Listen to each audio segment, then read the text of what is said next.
이번에는 KBS 충주 스튜디오 연결해서 북부권 소식 살펴보겠습니다. 박은지 아나운서 전해주시죠.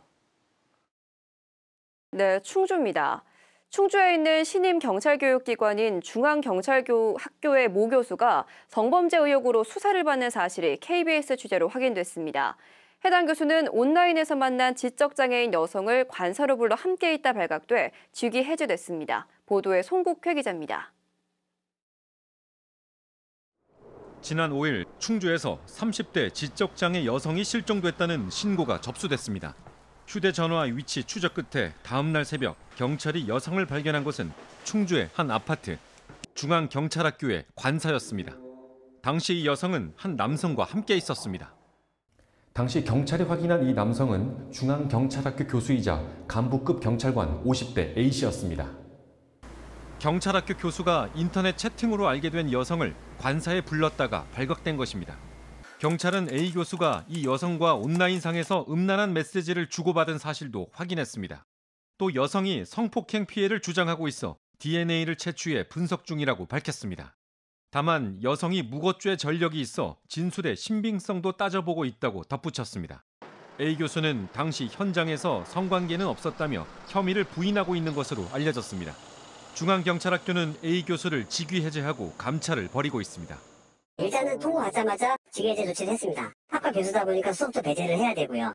충북경찰청은 A 교수를 성폭행 혐의로 입건하고 피의자 신분으로 불러 사건 경위를 추궁할 예정입니다. KBS 뉴스 송국혜입니다. 다음 소식입니다. 충주시가 내년부터 청년 농업인과 후계 농업인들에게 전세금 대출 이자를 지원합니다. 최근 관련 조례 개정안을 충주시 의회에 제출했는데요.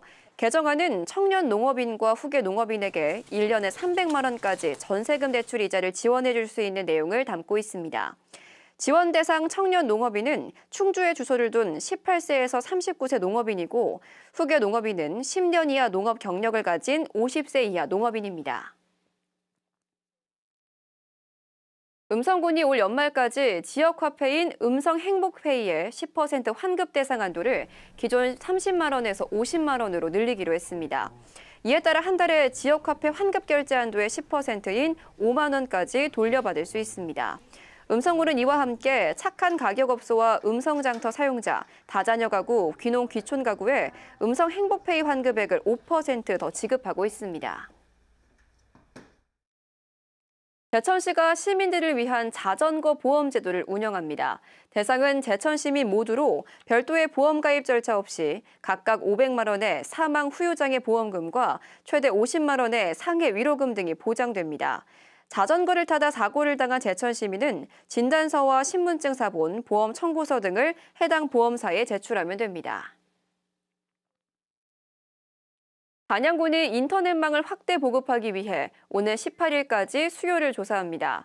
조사 지역은 인터넷망이 설치되지 않은 8개 읍면 농촌 마을입니다. 단양군은 가구별 수요를 조사한 뒤 현장 실사를 거쳐 내년 11월부터 인터넷망을 설치할 계획입니다. 시설 설치비는 단양군과 통신사업자가 각각 절반씩 부담합니다. 지금까지 충주에서 전해드렸습니다.